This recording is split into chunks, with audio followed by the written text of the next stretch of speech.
Mi nombre es José Marucci, soy médico y a pedido del doctor Escarlato voy a hablar un rato, voy a compartir con ustedes algunos temas que tienen que ver con emergencias toxicológicas en el ámbito laboral.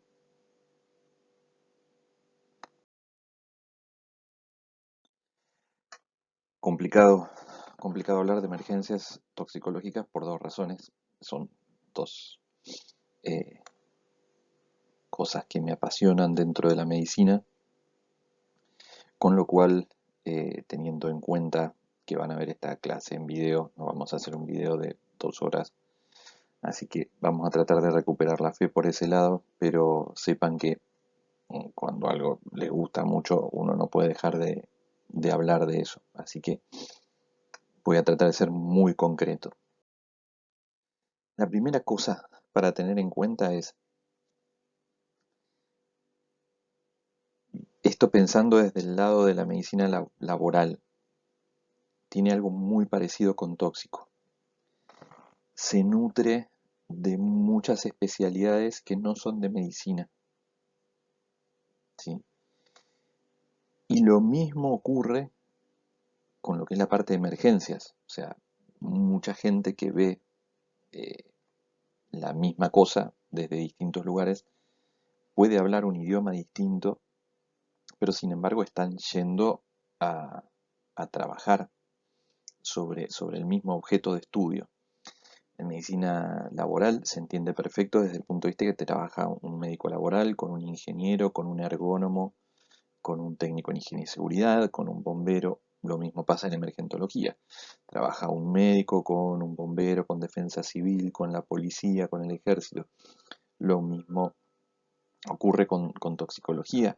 Trabaja el toxicólogo con gente de laboratorio, con médicos emergentólogos, con médicos laborales. O sea, la gente ve, que ve este objeto de estudio, lo ve desde distintos lugares, y esto es quizás una de las partes más importantes o que lo hace más divertido, justamente. Eh, Ténganlo en cuenta para algunas cosas de los temas que vamos a ir viendo, de los tópicos que vamos a ir viendo, porque eh, esa es la razón que lo hace lindo y que lo hace complejo al mismo tiempo. En el caso de lo que es la medicina laboral tiene una cuestión donde es reciente, en años, desde Bernardino Ramazzini hasta ahora, donde eh, no solamente habla del individuo, ¿sí? Eh, del individuo trabajador, sino que habla de la sociedad, ¿está bien? O sea, una empresa puede afectar una sociedad, puede afectar un medio, puede afectar el mundo, el universo. Entonces, es importante entender que esta visión, ¿sí? Es reciente y no todo el mundo la entiende o la comprende o la quiere entender, ¿sí? En este caso, me voy a remitir a un documento del 2003 de la OIT y la OMS, donde habla de los entornos laborales saludables. Lo importante de este documento es básicamente las definiciones que hablan de los servicios básicos de salud ocupacional. En este contexto parece ridículo. Bueno, yo hice medicina laboral, aparte de toxicología o emergentología, pero eh, parece ridículo tratar de explicarles esto, pero tiene un fundamento que es bastante importante y ahora les quiero explicar por qué. Pero este es un documento que es muy importante para que lo conozcan. Bien, ¿qué es lo que dice el documento anterior? Básicamente lo fundamental para que uno tenga en cuenta. Hay 4 niveles de desarrollo de los servicios básicos de salud ocupacional, donde básicamente ustedes tienen un nivel inicial, tienen un servicio básico más desarrollado que cumple estándares internacionales, donde quizás ese tercer nivel es donde tienen un médico especialista en medicina laboral a cargo y un servicio de salud ocupacional complejo donde cubren todos los aspectos de salud ocupacional que no están en todos lados. Entonces, es importante conocer el nivel de desarrollo del servicio donde nosotros vamos a estar, porque eso depende de la capacidad de respuesta que nosotros vamos a tener y cómo tenemos que instaurarla. No da lo mismo tener esos grandes complejos de salud ocupacional cerca versus solamente tener un servicio de salud ocupacional inicial eh, en el lugar y tenerlo muy lejos, ¿sí? Entonces, es importante conocer la estructura de donde nosotros vamos a estar trabajando eh, en lo que es la parte de medicina laboral, ¿sí? Probablemente, em, estadísticamente, pienso en mis estadísticas propias, los, los servicios que pueden contar, los lugares, sobre todo con los que trabajan con productos que tengan algún riesgo toxicológico, son de niveles 2 o 3 habitualmente. Eso es lo que nos vamos a encontrar, pero no quiere decir que nivel uno no abunde. Entonces, conozcan bien cuál es la situación de lo que ustedes se van a estar encontrando como parte de, de su complejo de medicina laboral. En cuanto a esto, ese mismo documento del 2003 habla de las actividades de los servicios básicos de salud ocupacional y dentro de las cuestiones generales, lo que es el análisis, lo que es la vigilancia, lo que es la evaluación, información, prevención, ¿sí? Hay una cuestión que es importante, que de hecho lo dice muy bien la legislación, lo dice muy bien la legislación nacional. El médico del servicio de medicina laboral solo actúa como médico en cuestión asistencial en todo lo que es la parte de primeros auxilios y la respuesta en la emergencia. Es muy paradójico porque la mayoría de los médicos eh, que tienden a irse a esa rama ya no quieren hacer eso. Es muy paradójico. Y generalmente muy pocos de los médicos que están en esa rama tienen una preparación a tales efectos. Esto es una estadística propia. Eh, si quieren la discutimos en algún momento, pueden mandarme todos los mails que quieran diciéndome que no, pero bueno, es mi opinión. Con lo cual, importantísimo, o sea, esto lo dice desde la OIT, la Organización Mundial de la Salud, hasta nuestra propia legislación. Los médicos o el servicio de salud ocupacional tiene que estar preparado para brindar primeros auxilios y respuesta a emergencias. Eh, es una obligación de los servicios de salud ocupacional, no, o sea, no importa el nivel, tienen que estar preparados para poder dar respuesta a esto.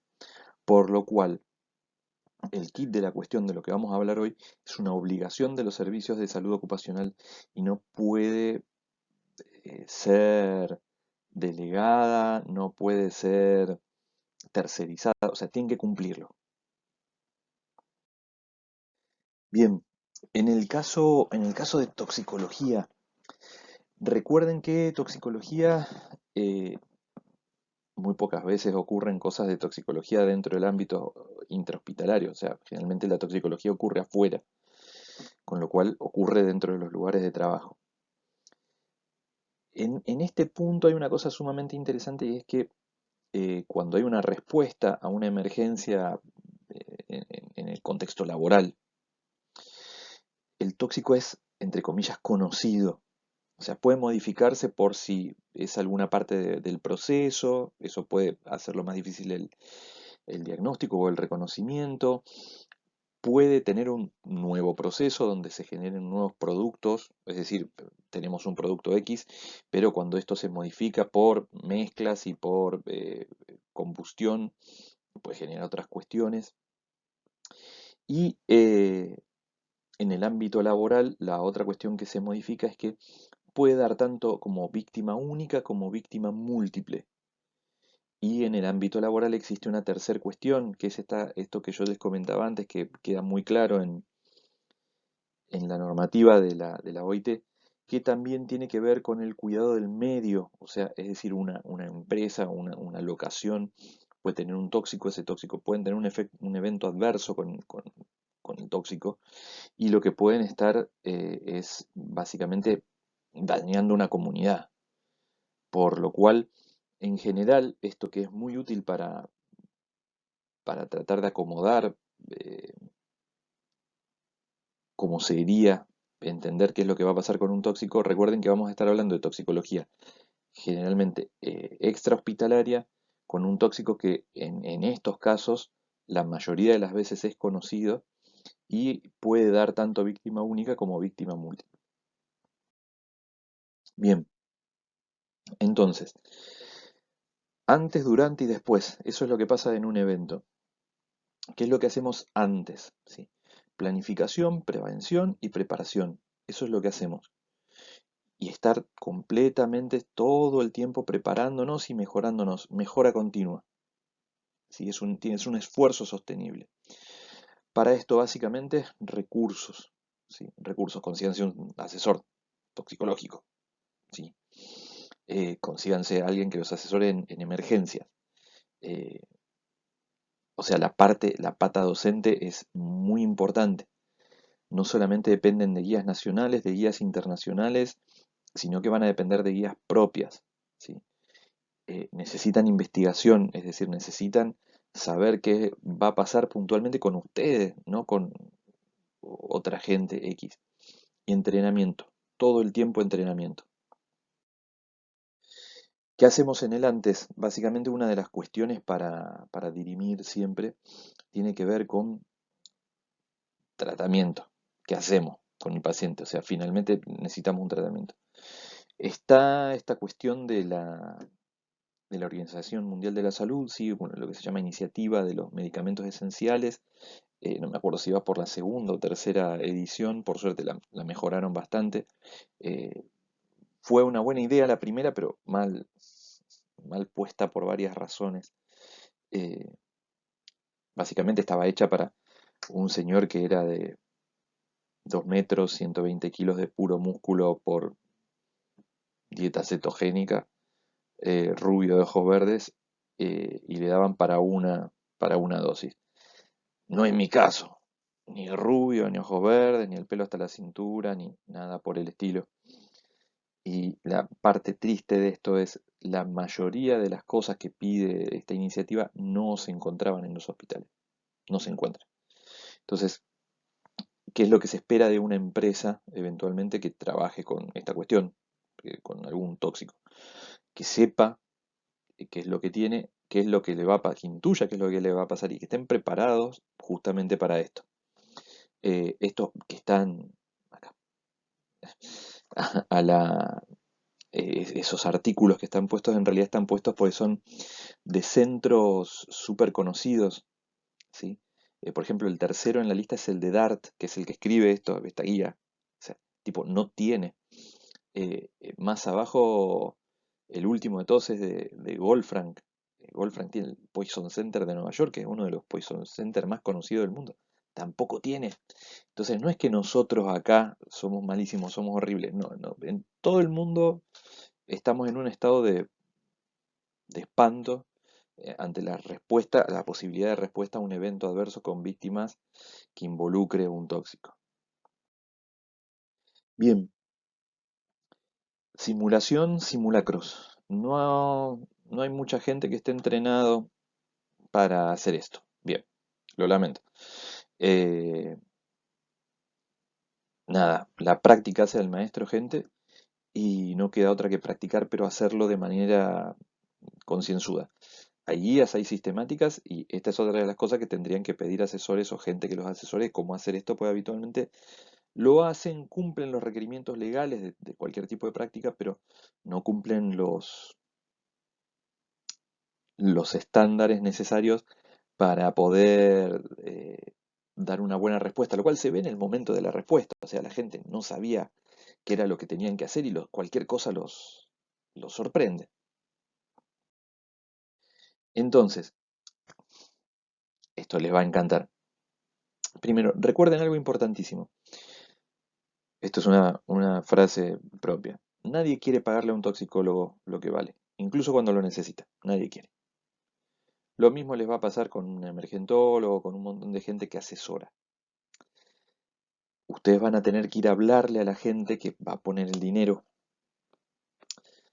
Entonces, ¿qué es lo que le tendríamos que explicar a la gente? Mire, usted, si tiene asesores que sean buenos, va a evitar usar cosas innecesarias. Si usted llega a tener un tipo que le va mal con esto, no va a tener tanta internación. Usted va a disminuir costos, va a disminuir mortalidad, va a disminuir morbilidad.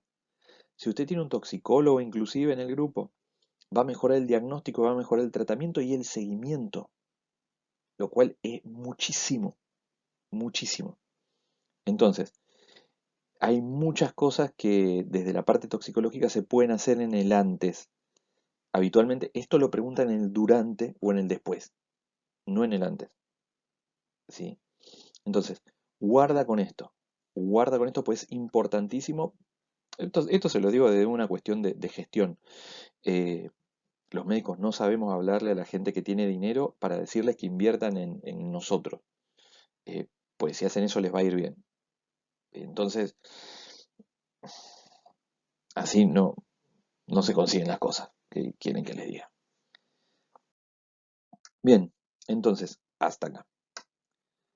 Conózcanse ustedes, conozcan a su enemigo, prepárense para la guerra y vamos a ver qué hacemos. O sea, pues ya está, nos preparamos lo mejor que pudimos.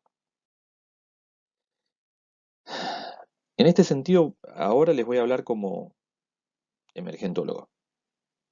¿Está bien? Como emergentólogo hay una sistemática de cuestiones que nosotros usamos. Es decir, yo llego, evalúo la escena, me pregunto qué, cómo, cuándo, dónde, por qué, cuánto. Con eso evalúo riesgos, veo un tema de seguridad mío, un tema de bioseguridad, cuáles son los elementos de protección personal que tengo que usar. Para cuando se empieza a organizar el evento, yo soy parte de la organización del evento. eh, Recibimos los pacientes, hacemos la evaluación primaria. La evaluación primaria lo que hace es convertir un paciente que esté inestable en un paciente estable que pueda sobrevivir al traslado. Generalmente acá siempre se dicen que hay dos formas de ver la cosa, o sea, o me quedo y juego con el paciente, porque el paciente sube una persona que está moribundo a la ambulancia y llega un cadáver al hospital, entonces no puedo trasladar una persona que no va a llegar al hospital, yo tengo que trasladar a alguien que va a llegar. Eh, si no, o sea, si está estable, lo cargo y me lo llevo, ya está.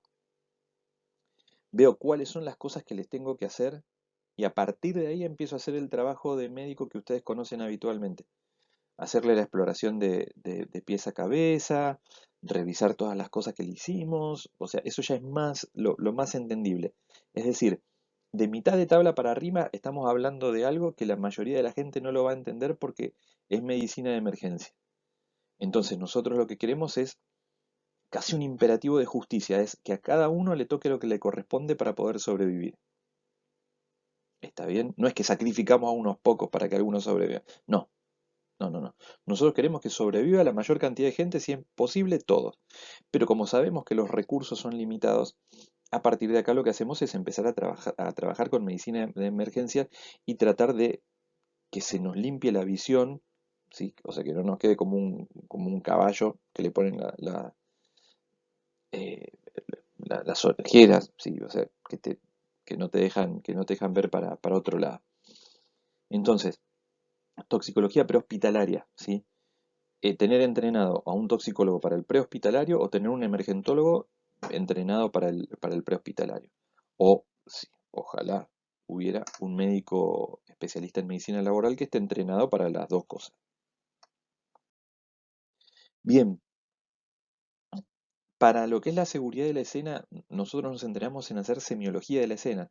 Reconocemos carteles, reconocemos tuberías, reconocemos camiones, reconocemos trenes, reconocemos... Todo eso está en las normativas. Entonces, hay un montón de carteles como estos que están ustedes viendo acá, que ahora dicen que van a agregar, van a cambiar carteles, están pidiendo voluntarios para eso. Sistema globalmente armonizado, normas internacionales como la NFPA 704, reconocer rápidamente o tener un entrenamiento rápido para reconocer que es peligroso o que no es peligroso, ¿sí? Lo que es el libro naranja, la GRE, ¿sí? Que se lo bajan gratis del Siquime, reconocer esos rombos, son rombos por más que nuestra legislación diga que es un cuadrado que cuelga por uno de sus vértices, eh, reconocerlos, ¿sí? Saber usar la guía. Este otro cartel que tiene arriba la clasificación como la de la GRE, ¿sí? Y abajo el número internacional de la ONU, ¿sí? Este es el cartel que aparece con los tanques que llevan combustible, de hecho es el número de combustible, de hecho el de arriba es un líquido muy inflamable porque está dos veces el 3. Así que esto rápidamente tienen que aprender a identificarlo, eh, no como un bombero, no como un técnico de ingeniería y seguridad, sino como un médico que se está cuidando a sí mismo. ¿Está bien? Sobre todo es importante la GRE, ese librito naranja que se baja del Siquime, es importante conocerlo porque para el que no está entrenado, si usted lo leyó antes el librito este, le va a decir cómo gestionar esta emergencia, ¿sí? Esta catástrofe, este evento que hayan tenido. ¿Está bien? Entonces es muy importante conocerlo porque alguien que no tenga recursos le está dando los recursos necesarios para poder salir adelante. Bien, ¿qué hacemos en el durante? En el durante tenemos una tarea asistencial sumamente importante, es decir, atendemos, fin. Atendemos en el lugar, atendemos si es una sola víctima, si son muchas víctimas. Si son muchas víctimas, tiene que haber alguien entrenado en hacer triage. Triage no es fácil y de todos los triage que hay, los más complicados son los de los eventos radiológicos, biológicos y toxicológicos. Y dentro de esos, los más complejos son los toxicológicos. Hasta el momento no hay forma de hacer un buen triage toxicológico, salvo que tengan un toxicólogo. Ese sí. Es el mejor sistema de triage toxicológico que hay hasta ahora. A partir de ahí, nosotros lo que tratamos de trabajar es por lo menos en la ciudad de Buenos Aires, yo estoy acostumbrado a este medio, un sistema de derivación en red o tener una red de derivaciones, ¿sí? Para poder mandar a los pacientes a los lugares que corresponda. A partir de ahí, no solo tienen que tener la derivación, sino que tienen que tener la recepción, ¿está bien? Eh, yo súper aconsejo, nada, yo estoy formado en ese contexto, entonces entiendo el trabajo en red, me parece muy bueno. Eh, por, por mi ocupación, yo trabajo en el SAME, coordinando docencia, y ahora tenemos telemedicina. La telemedicina ayuda muchísimo a esta situación y lo que hay que tener en cuenta en este evento o en estos eventos es si los hospitales tienen toxicólogo o no tienen toxicólogo. O sea, ¿tengo toxicólogo en el lugar? Sí y no. ¿El que lo está llevando en la ambulancia es toxicólogo? Sí y no. ¿El que lo va a recibir es toxicólogo? Sí y no. Tengo toxicólogo, aunque sea que pueda atender por teléfono. O sea, la disponibilidad del toxicólogo es una parte importantísima en esta situación, en esta cantidad de eventos. Entonces, ¿cómo sería la historia? Para la organización del evento, no me voy a meter tanto en este lío, ustedes saben que tienen una zona que está contaminada, esa es la zona roja, solo van a entrar los bomberos con equipo de protección personal adecuado, van a traspasar una zona amarilla para poder traernos los pacientes, en el límite de la zona amarilla va a estar la primera descontaminación y el paciente tiene que estar completamente descontaminado en su entrada en la zona verde, que es la completamente descontaminada. Recuerden que en la zona amarilla debería haber un puesto de atención médica para los pacientes que no pudieron descontaminar del todo. Pacientes que están fritos, eh, no fue muy académico el fritos, pero ustedes me entienden. Pacientes que están sumamente inestables y no pueden aguantar toda la descontaminación y van a tener que empezar a hacerles tratamientos. Y ustedes saben que ese paciente no está descontaminado del todo. Ese paciente no puede ir del otro lado con los descontaminados. O sea, tiene que haber una opción. Todo esto, recuerden que necesita un montón de cuestiones para que nosotros podamos trabajar, o sea, para que los bomberos nos traigan las cosas y nosotros estemos acá tranqui, tienen que estar los de defensa civil por un lado, tienen que estar los de policía cuidándonos las espaldas, es muy complejo, hay muchos actores. Y aparte de todo eso, recuerden que en el lugar es una cosa, pero otra cosa es el evento en general, o sea, esto puede superar ampliamente lo que es un evento autolimitado y vamos a tener que incluir un montón de otros actores que nos superan en determinada cuestión de toma de decisiones a lo que es la gente de, por ejemplo, una planta, ¿sí? Si ustedes trabajan en una empresa, puede ser que el evento se les salga de las manos y tengan que traer gente de otros lugares para poder contener este evento por una cuestión de seguridad pública. Volvemos a esta cuestión que les contaba del triage. El triage no lo puede hacer cualquiera, tiene que estar entrenado. Yo sé que hay una tendencia toda muy linda de que cualquiera pueda hacer triage, pero el kit para discutir es que tiene que estar sumamente entrenado. Y de hecho, los elementos para poder hacer triage en el contexto toxicológico no son los mismos que para cualquier evento. O sea, por ejemplo, las tarjetas tienen que ser resistentes a corrosivos. O sea, el hilo, o sea, del tagging, o sea, tiene que ser resistente. Eh, y recuerden que nosotros no hacemos, el triage no es un sistema que diagnostica gravedad, no que diagnostica tóxicos. Entonces, en realidad la discusión es muchas veces nosotros teniendo en cuenta el conocimiento no del tóxico, podemos inferir rápidamente las variables que pueden ser útiles para saber si un paciente está grave. ¿Está bien? Entonces, por eso yo insisto tanto que es importante tener un toxicólogo, porque por ejemplo, justo están los toxindromes, está el triage toxicológico de armas de guerra, eh, tiene que ver con que son muy groseros, o sea, y después vamos a tener que estar refinando constantemente el sistema de triage con respecto a qué es lo que vamos a necesitar para poder establecer en dónde lo pongo a este paciente. Bien, esto que están viendo acá en la foto es el área de telemedicina en el SAME y básicamente en el SAME lo mismo que en todos lados, o sea, lo más importante es la comunicación, o sea, tener a alguien con quien comunicarnos y con quien poder resolver las cosas. Eh, Me parece que el punto en cuestión en el Durante es ese, comunicación precisa, comunicación puntual, contundente, útil, ¿sí? Eh, y resolver, absolutamente, tener formas, tener articulaciones para poder resolver cualquier tipo de situación. Independientemente de todo eso, ¿qué es lo que hace el médico en el lugar? ¿Sí? Recoger la historia, qué es lo que pasó, estoy en una planta, la planta trabaja con plaguicidas, ejemplo, le hago un examen físico, el paciente está con dificultad ventilatoria, tiene muchas secreciones, tiene bradicardia, ¿sí? Y básicamente tratar de reconocer un toxíndrome como les contaba antes, ¿sí? Si el médico no es toxicólogo, nada, que tenga el cartelito y que se fije o estará entrenado con las hojas de seguridad para saber qué es lo que se espera del producto que ustedes tienen ahí. En ese sentido, prioridades, que el paciente tenga la vía aérea permeable, que ventile, mantener la circulación, hasta acá es lo mismo que cualquier cuestión de emergencia. En el caso de toxicología, tenemos en la D la descontaminación y que se pueden aplicar en situaciones de un paciente comatoso, dextroxa, oxígeno, naloxona y tiamina, que es esa regla DONT, ¿sí?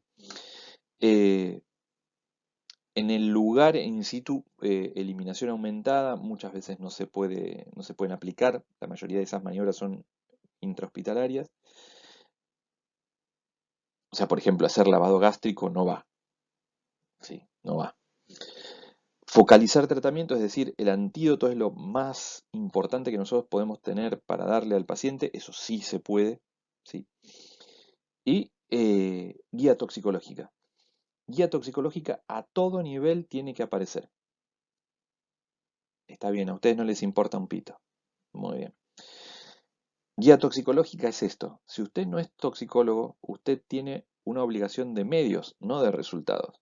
Y si usted tiene un paciente toxicológico y no llamó a un número donde lo contestó un toxicólogo y lo orientó qué hacer, si a ese paciente le pasa algo, usted va en cana. Entonces, si lo que acabo de decir ahora sí les interesó porque van en cana, entonces la próxima vez cuando tengan un lío de estos, ustedes llaman a un toxicólogo, nada más que para preguntarle, ¿qué hacemos con el paciente? Bueno, y dígame su matrícula y su nombre y apellido. Y eso lo escriben en la historia. ¿Está bien? Si no quieren que se cure el paciente, por lo menos traten de conservar la matrícula. Bien, en general, objetivos tanto de emergentología como de toxicología, cuatro cosas. ¿Sí? Primum non nocere, ¿sí? Mantener vivo al paciente, no hacer estupideces, eso significa, no, si no tenés la medida, no hagas estupideces. Eventualmente, mucho no me gusta la idea, pero es un criterio ampliamente aceptado que por lo menos estabilicemos al paciente, es decir, darle soporte de los aparatos y sistemas que estén fallando. Y único consejo toxicológico es, si tienen que elegir algo de todas las estupideces que les pueden ofrecer, busquen el antídoto y se lo dan. Fin. Eso es lo que va.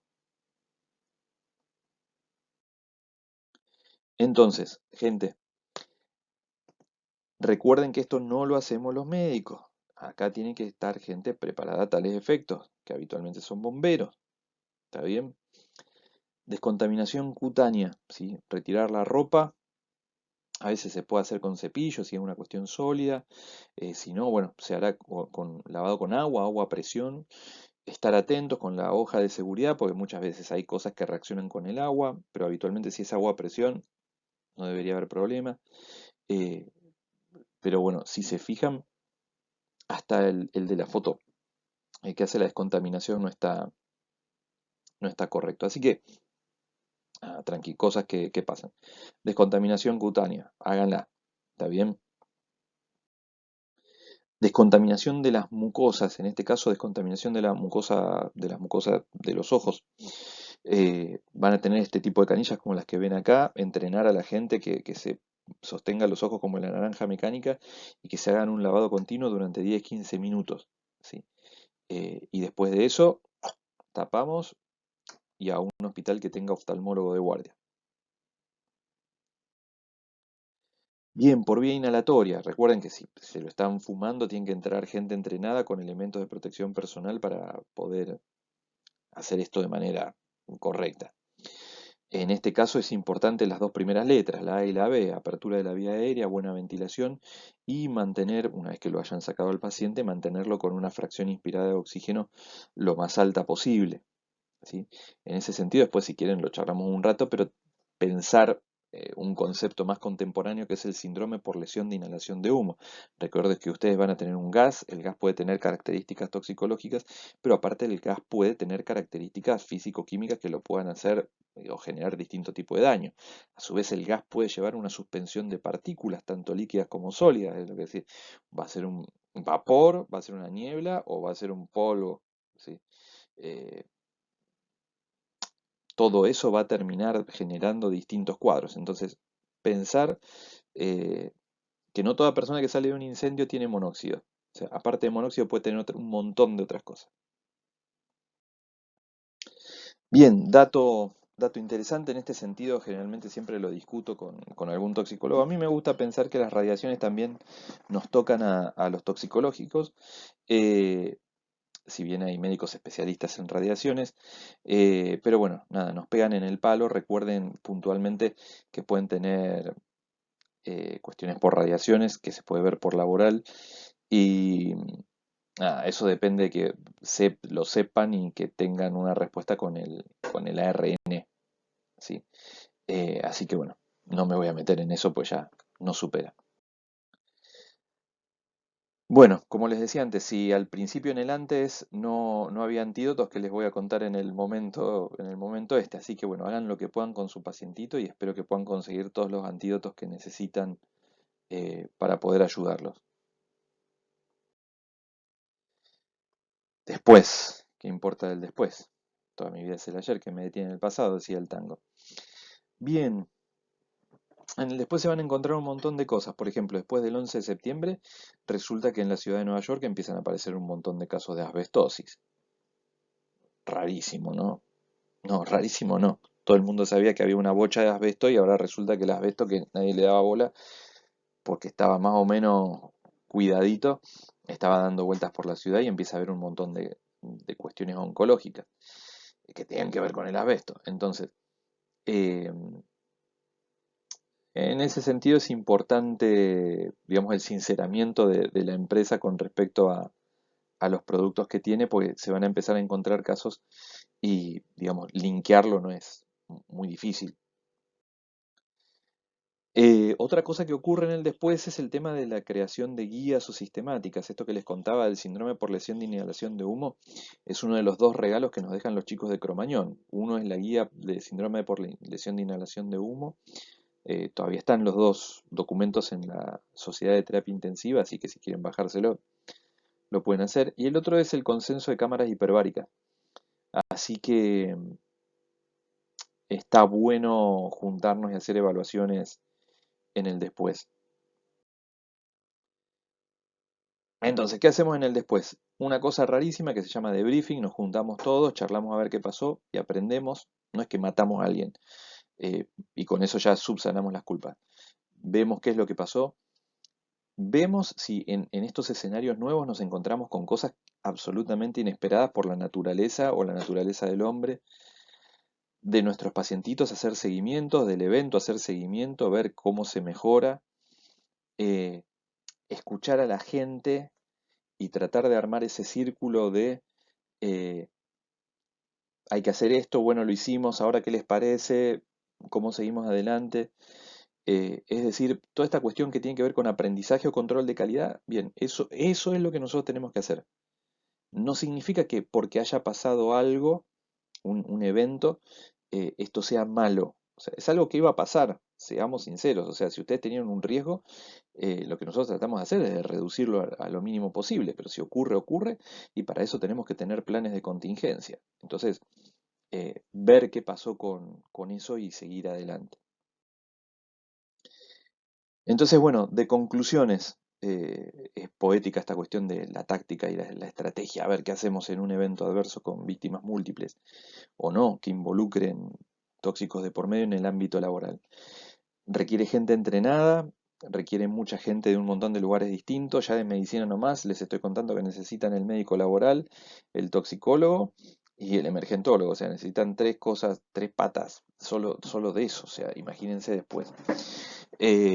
Mi cuestión, simplemente porque estamos en un curso de toxicología, mi recomendación es, dentro de todos los especialistas que no hay, es la asesoría de los toxicólogos que lo necesitan en el antes, en el durante y en el después.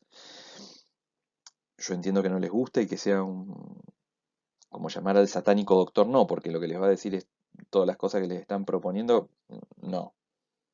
Entonces, piensen en esto, si en el jardín del Edén bíblico hubiera un toxicólogo, eh, todavía estaríamos ahí, nadie hubiera comido la manzana, ¿está bien?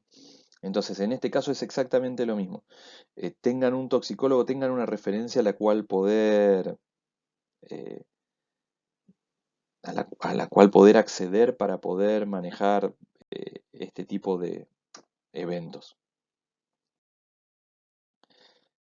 ¿De dónde leo para ser un capo? Bien, eh, no hay curso, no hay libro, no hay nada que te prepare para estas cuestiones. Entonces, lean todo lo que puedan de laboral, lean todo lo que puedan de emergente, lean todo lo que puedan de tóxico. Recuerden que los libros o las guías o sistemáticas muchas veces tienen retraso de años. O sea, tengan un asesor. El asesor leyó todo al día de la fecha.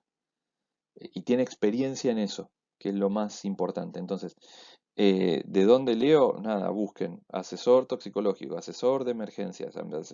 Busquen a alguien que los asesore, que haya leído por ustedes y que les dé la solución, ¿sí?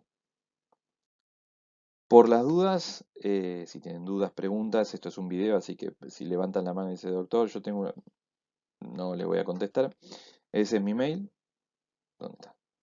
Bueno, soy malísimo con las cámaras, así que bueno, por algún lado debe estar el mail. Así que bueno, cualquier cosa me consultan por ahí. Y les agradezco mucho que me hayan prestado estos minutos de atención. Traté de que fuera dentro del paradigma de los 45 minutos de atención que uno puede soportar. Así que espero que les haya servido, que les haya generado más duda que certeza y que les haya dado ganas de leer más alguna de todas estas cosas que les dejé por ahí. Así que nos estaremos viendo en algún momento. Saludos a todos.